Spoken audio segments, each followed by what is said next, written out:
Ada banyak pendapat atau pandangan yang mengatakan bahwa orang Kristen itu menjadikan Yesus menjadi Tuhan atau mengangkat Yesus menjadi Tuhan.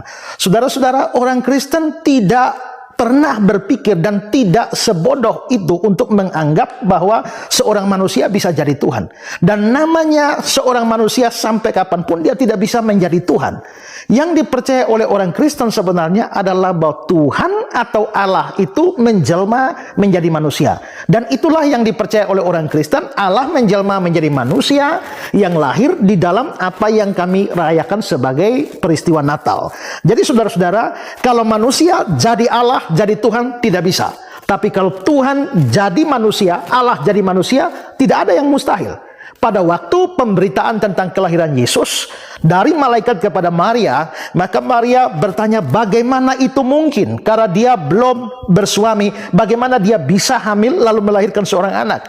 Lalu malaikat menjawab kepada dia, bagi manusia itu mustahil, tapi bagi Allah tidak ada yang mustahil. Jadi tidak ada yang mustahil bagi Allah.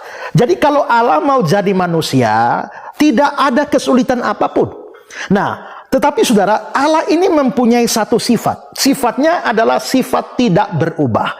Jadi Allah tidak bisa berubah, Allah tidak bisa stop jadi Allah, Allah tidak bisa berhenti jadi Allah, Allah tidak bisa pensiun jadi Allah. Artinya adalah sekali Allah, tetap selamanya adalah Allah. Tetapi iman Kristen percaya bahwa Allah itu mau menjadi manusia. Kalau Allah mau menjadi manusia, tapi karena Allah punya sifat yang tidak berubah, maka biarpun Allah menjadi manusia, dia tidak pernah bisa berhenti jadi Allah. Kalau begitu di dalam peristiwa yang disebut sebagai inkarnasi itu, atau penjelmaan itu, sesungguhnya Allah tidak melepaskan kealahannya sama sekali, tapi dia justru mengambil kemanusiaan, atau dia mengambil hakikat manusia. Jadi waktu dia mengambil hakikat manusia, sekarang dia jadi manusia sungguh-sungguh seperti kita.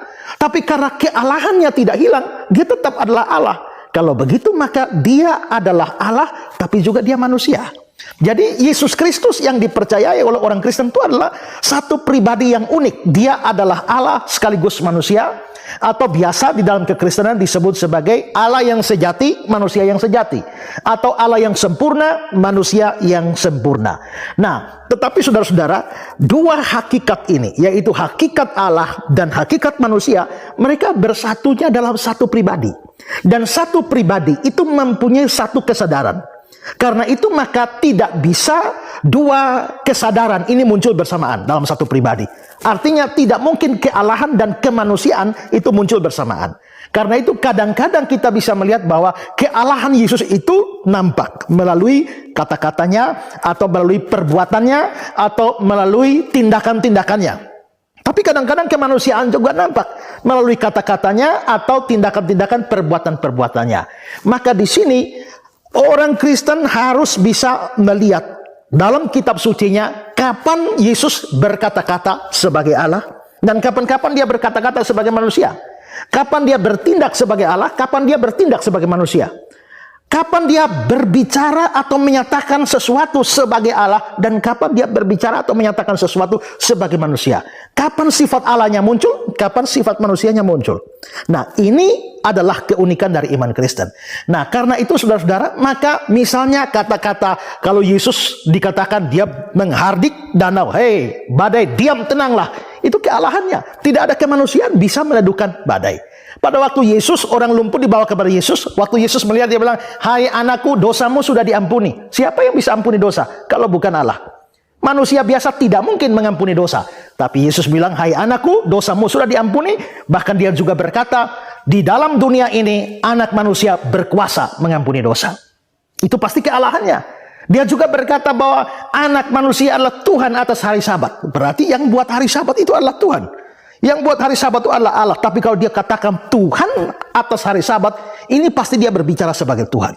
Tapi kita juga membaca di dalam fakta kitab suci, kadang-kadang Yesus lapar, kadang-kadang Yesus haus, kadang-kadang dia capek, dia perlu tidur, dia nangis dan lain sebagainya. Ini menunjukkan dia manusia. Dia lahir, dia mati, itu menunjukkan kemanusiaannya. Maka di sini ada hal-hal, ada kata-kata, sifat-sifat, tindakan-tindakan Yesus yang menunjukkan kealahan. Ada kata-kata perbuatan-perbuatan atau sifat-sifat Yesus yang menunjukkan dia adalah manusia. Nah, kata-kata atau hal-hal yang membuktikan Yesus ini Allah tidak boleh dipakai sebagai bukti bahwa dia bukan manusia. Dan hal-hal yang membuktikan bahwa dia manusia tidak boleh dipakai untuk membuktikan bahwa dia bukan Allah. Saya pernah memberikan ilustrasi bahwa saya adalah seorang pendeta. Tapi biarpun saya seorang pendeta, saya juga adalah pemain pingpong. Ya, saya pemain pingpong, saya juga pendeta. Karena saya pendeta, saya bisa berpenampilan seperti seorang pendeta. Saya pakai toga, atau saya melakukan tindakan-tindakan yang dilakukan oleh pendeta. Misalnya, saya memakamkan orang, atau saya memimpin perjamuan kudus, atau saya menikahkan orang. Itu adalah tindakan-tindakan saya sebagai pendeta. Tapi sebagai seorang pemain pingpong, saya juga bisa berpenampilan seperti seorang pemain pingpong. Saya bisa bawa bat, saya bisa bawa bola pingpong, saya bisa bersikap atau juga bergerak-gerik seperti seorang pemain pingpong. Nah, pada waktu saudara melihat saya berpenampilan sebagai seorang pendeta, saudara tidak bisa, wah, dia berpenampilan seperti pendeta. Kalau begitu dia bukan pemain pingpong. Atau kalau saudara lihat saya bawa bat, bawa bola pingpong, loh, dia kok berpenampilan seperti pemain pingpong, pasti bukan pendeta. Tidak bisa. Saudara membuat kesalahan kalau demikian. Karena saudara memakai apa yang menunjukkan saya pemain pingpong untuk membuktikan saya bukan pendeta. Saudara memakai apa yang membuktikan saya pendeta untuk menyatakan bahwa saya bukan pemain pingpong. Itu salah. Karena itu saudara, hal yang sama juga terjadi pada Yesus. Jangan mempergunakan hal-hal yang menunjukkan kealahan Yesus untuk membuktikan bahwa dia bukan manusia. Jangan juga memakai hal-hal yang membuktikan bahwa Yesus itu manusia untuk menyatakan bahwa dia bukan Allah. Nah, kebanyakan salah paham terhadap iman Kristen di sini. Iman Kristen dengan mantap bisa menjawab semua keberatan terhadap kealahan Yesus dengan menyatakan bahwa hal-hal yang seringkali dipakai untuk menunjukkan bahwa Yesus bukan Allah sebenarnya hanya membuktikan bahwa dia adalah manusia. Nah, dengan prinsip seperti ini saudara, sebenarnya kita bisa menjawab semua pertanyaan yang saudara ajukan ini. Misalnya, waktu Yesus mengatakan Eli, Eli lama sabachthani, apakah itu membuktikan bahwa dia bukan Allah? Gampang saja, itu bukan membuktikan dia bukan Allah, tapi membuktikan bahwa dia adalah manusia. Karena saat itu dia ada dalam posisi manusia dan dia menyapa Allah sebagai ya Allahku, mengapa engkau meninggalkan aku? Kalau saudara keberatan, kalau dia Allah, mengapa dia harus menyapa sang Bapa sebagai Allah? Orang Kristen percaya Tritunggal. Orang Kristen percaya Tritunggal dan tiga pribadi ini ya mempunyai satu hakikat, yakni Allah. Dan kalau di dalam kalimat Yesus di kayu salib, Eli, Eli lama sabachthani, dia menyapa Allah, dia menyapa Bapa sebagai Allah. Kalau saudara membaca Alkitab di dalam Ibrani 1 ayat 8, saudara akan temukan di sana bahwa tentang anak, sebenarnya adalah kepada anak, terjemahan yang lebih tepat. Kepada anak ia, Bapa berkata, tahtamu ya Allah. Berarti Bapa berbicara kepada anak, ya Allah. Jadi kalau Bapa bisa bicara kepada anak, ya Allah, maka apa anehnya kalau anak bicara kepada Bapa, ya Allah. Itu bukan sesuatu yang aneh dalam iman Kristen. Karena itu, karena apa saudara? Karena masing-masing pribadi itu mempunyai hakikat yang sama, yaitu Allah. Kalau saudara tanya, Yesus kok bisa menangis? Yesus kok bisa haus? Jawabnya simpel. Yang nangis, yang haus itu adalah kemanusiaannya. Tapi itu tidak membuktikan bahwa dia bukan Allah. Yesus tidak tahu hari kiamat. Di dalam Matius 24 ayat 36 dia berkata, tentang hari dan saat itu tidak seorang pun tahu. Malaikat pun tidak, anak pun tidak, hanya Bapa. Kalau Yesus itu Tuhan, mengapa dia tidak tahu? Waktu itu dia bicara dalam kapasitas sebagai manusia. Kalau dia bicara sebagai kapasitas sebagai Tuhan, dia pasti tahu. Muridnya yang paling dekat dengan dia, Simon Petrus, dalam Yohanes 21, ketika Yesus menanyakan kasihnya, Simon, apakah engkau mengasihi aku? Lalu Petrus menjawab, Tuhan, engkau tahu segala sesuatu. Engkau tahu aku mengasihi engkau. Tuhan, engkau tahu segala sesuatu. Kalau menyoroti kealahan atau ketuhanannya, dia tahu segala sesuatu. Tapi kalau bicara kemanusiaannya, dia memang tidak tahu. Ya. Lalu saudara, kalau dikatakan Yesus adalah Tuhan, kenapa dia harus berdoa lagi? Gampang jawabnya. Waktu dia berdoa dalam kapasitas sebagai manusia. Nah, karena itu saudara, saya melihat banyak pertanyaan yang model seperti ini, itu sebenarnya hanya menunjukkan kemanusiaan untuk membuktikan bahwa dia bukan Allah. Itu salah. Hal-hal yang saudara ungkapkan itu hanya menunjukkan Yesus adalah manusia. tapi tidak membuktikan dia bukan Allah. Kitab suci membicarakan dua, karena itu orang Kristen percaya Yesus adalah Allah dan juga adalah manusia. Ya, itu jawabannya. Suatu ketika Yesus bersama ke-12 muridnya ya, itu jauh-jauh dari Betania, dia kondisinya lapar, dia keluar dari kota Betania, dia kondisi berjalan, dia kondisinya lapar. Namun lapar ini sesungguhnya kan sifat muhal, sifat kemanusiaan. Muhal dari ketuhanan maksudnya. Kalau Tuhan itu muhal, lapar. Muhal itu tidak mungkin, ya, atau mustahil. Lapar. Jadi kalau Yesus di sini disebut sebagai lapar, misalnya konteks Yesus di sini kan Tuhan ya. Kalau saya bacakan begini, kurang lebih. Keesokan harinya, sesudah Tuhan dan ke-12 muridnya meninggalkan Betania, Tuhan merasa lapar. Nah ini, kalau kita membaca ayat ini, lalu kita tidak terketuk hati kita untuk menerima hidayah Islam, kebangetan. Kebangetan banget. Itu yang pertama. Yesus itu mustahil dia Tuhan karena dia lapar. Sesungguhnya Tuhan itu tidak pernah lapar. Di sini Yesus lapar, berarti Yesus bukan Tuhan. Oke. Kemudian Yesus dari jauh ia melihat pohon ara yang sedang berdaun, sudah berdaun. Dia daunnya lebat. Tapi tadi itu, begitu didekati oleh Yesus, Yesus kan, ayo ngajak para muridnya, ayo kita makan ke sana. Kita akan makan besar. Kita akan makan bersama-sama. Kita lapar nih. Habis ini kan kita akan kenyang. Begitu didekati pohon itu dari kejauhan, begitu capeknya Yesus ya dari jauh dengan semangatnya dia, ternyata cuman isinya daun doang. Iya. Di situ nggak ada, Cici tadi bilang nggak ada biji ya, nggak ada bunga juga. Itu nggak ada bunga juga ya, berarti cuma daun saja. Betul. Lalu di situ Yesus baru ingat ternyata, oh iya, ini bukan musim buah ara. Ini sedang tidak musim. Jadi memang wajar kalau tidak berbuah. Jadi Yesus di sini, satu, tertipu, dua, lupa. Tertipu atau lupa, konteksnya seperti itu. Nah, Tuhan itu tidak pernah lupa. Di sini Yesus lupa musim, berarti ya Yesus bukan Tuhan. Iya. Yang kedua, Yesus harusnya kalau dia Tuhan, dari kejauhan dia sudah melihat itu. Wahai murid-murid, tidak usah dekat itu, deng DP pohon, gitu kan? Cukuplah kita di sini, kita akan cari pohon yang lain. Itu pohon tidak ada buahnya.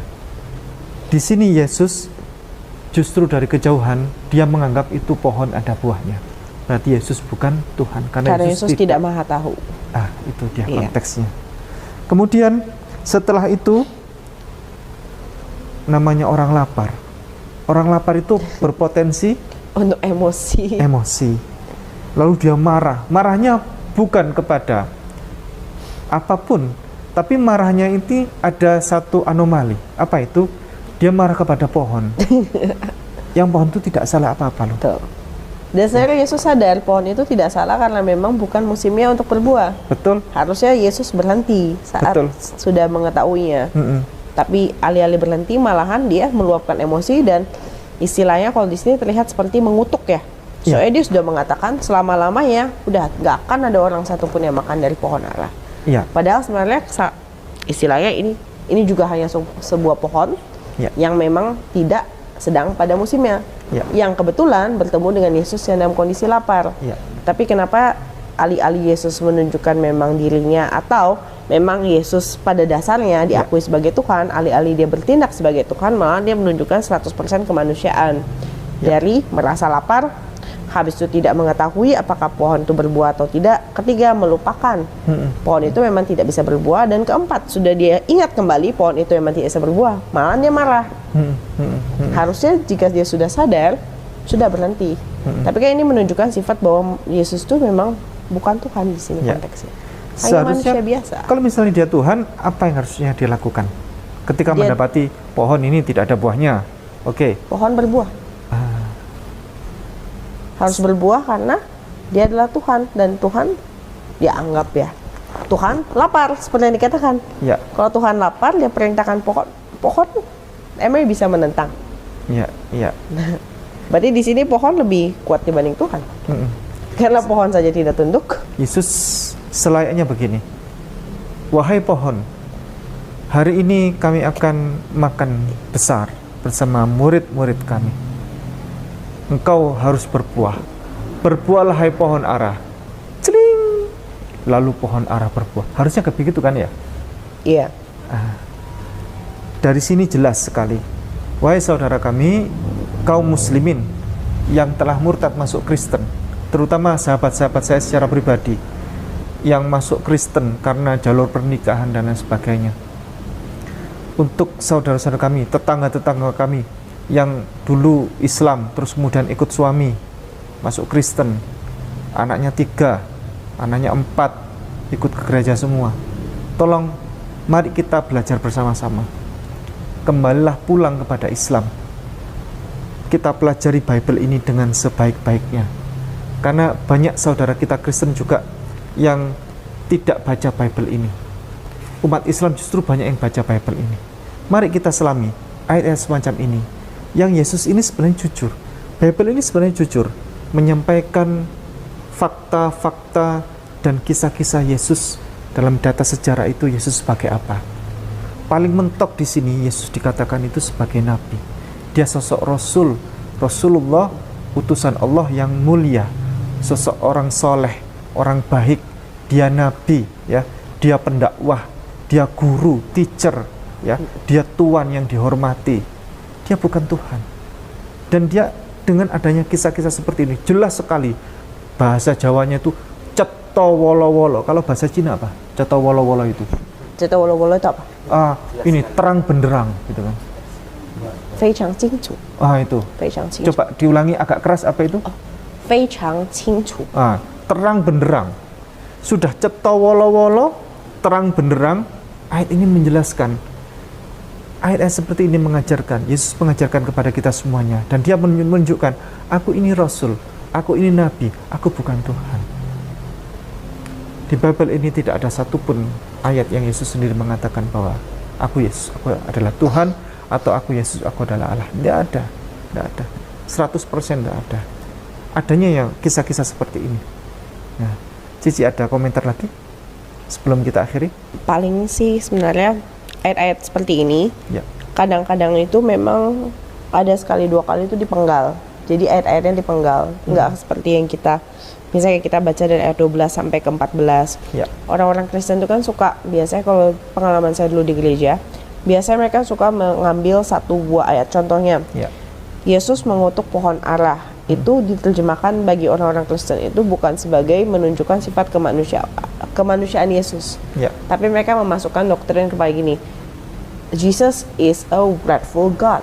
Adalah Tuhan yang maha wrathful. Apa ya wrathful bahasa Indonesia? Apa bahasa Indonesia wrathful? Tuhan yang furious, istilah pemarah. Wrathful. Karena kan Tuhan itu kan maha kuasa, maha power. Ya. So it's also a very wrathful God gitu loh. Jadi apa yang Tuhan lakukan kepada pohon ara ini, kalau berdasarkan doktrin saya dulu di Kristen, saya udah pernah dengar beberapa kali nih khotbah-khotbah tentang pohon ara. Jadi ini bukannya untuk menunjukkan kepada orang-orang Kristen ataupun saudara-saudara kita semua bahwa Yesus adalah manusia, tapi mereka menunjukkan bahwa Yesus itu saking kuatnya bisa mengutuk pohon ara. Nah, kita diajarkan jangan sampai kita menjadi pohon-pohon ara tersebut yang dikutuk oleh Yesus. Jadi mereka mentwist the fact gitu loh. Itu kenapa mungkin orang-orang Kristen di luar itu tidak akan bisa kayak fully understand, terus kenapa? Emang salah Yesus untuk lapar? Kan Yesus 100% manusia, 100% Tuhan.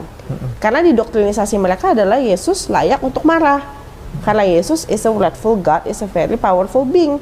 Wajib untuk marah. Nah, bagi orang-orang yang sudah terdoktrin seperti begitu, pertanyaan selanjutnya bisa dipertanyakan pada mereka adalah begini. Kalau Yesus semarah itu, kenapa marahnya harus sama pohon? Oh iya. Iya kan? A very wrathful God, kenapa harus marah sama pohon? Terus kita harus kembalikan lagi. Yesus itu apa saja sih yang diciptakan dia sampai seekor pohon, sebatang pohon itu layak untuk dimarahi oleh Yesus. Yang indikasinya dikatakan oleh orang Kristen, a very wrathful God. Terus kenapa kita dan pohon itu, manusia dan pohon itu derajatnya beda jauh. Manusia itu salah satu makhluk yang paling sempurna, hampir mendekati ciptaan gambaran Allah. Iya. Disesuaikan kan, memang kita tuh ada salah satu the most perfect. Even malaikat tuh tidak diberikan sesempurna manusia. Iya. Betul? Iya. Masa iya kita disamain sama pohon? Itu sih lebih kayak key point-nya. Untuk mendobrak seperti doktrin-doktrin dari gereja-gereja. Karena banyak Pak Ustadz, doktrin di gereja itu mereka tidak menekankan bahwa pada sifat kemanusiaannya Yesus, tapi mereka menekankan ya Yesus itu sangat layak untuk marah. Dan kita, istilahnya anak-anak dombanya, memang harus bisa tunduk dan mengikuti kemauan Yesus, perintah-perintah Yesus. Kalau tidak, kalian akan menjadi seperti pohon ara ini, dikutuk. Oh, Begitu. yang menjadi titik poin itu justru bukan Yesus lapar, Bukan. Yesus nggak lupa musim buah ara, Yesus tidak tahu kalau itu di depannya itu nggak ada buahnya. Bukan titik poinnya Bukan. itu ya. Titik poinnya adalah pohon ara jangan pernah jadi seperti pohon ara. Begitu. Betul, istilahnya jangan pernah kalian menjadi seperti pohon ara. Jadi memang doktrinisasi dari pihak kekristenan itu sangat-sangat pintar mentwisting people's point of view. Nah, point of view itu pasti kita balikin lagi. Kalau begitu, masa kita sama pohon ara satu level? Itu pertanyaan terbesarnya. Sebenarnya itu yang perlu teman-teman kita, mungkin bagi teman-teman yang sudah murtad atau bagaimana, jangan sampai dialihkan pendapatnya dengan pendapat-pendapat orang. Itu kenapa, like I said many times ya, kalau memang mau belajar itu, belajarlah memang dari skriptusnya istilahnya. Belajar dari tulisan, belajar dari buku.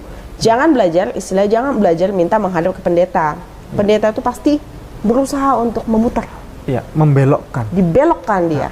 Even poin yang sama, kayak yang saya bilang, saya sama Pak Ustadz bisa menceritakan dua point of view yang sangat berbeda, padahal ayatnya sama. Saya misalnya sebagai jemaat yang ngangguk, oh iya, pasti ikutin kan. Kamu jangan jadi pohon ara ya. Gitu. Oh, iya. Apalagi sudah ditakut-takutin, Tuhan pohon ara saja bisa dikutuk. Tapi kan kalau kita udah bawa pulang ya, coba kita mikir ya, ini pohon ara, ini saya.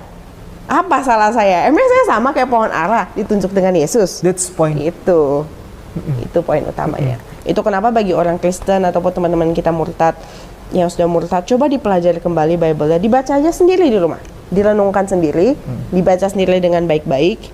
Yakin kalau memang ada hidayah atau memang ada keterbukaan hati, itu akan jauh lebih membuka pikiran mereka dibanding mereka memvalidasi itu kepada pendeta.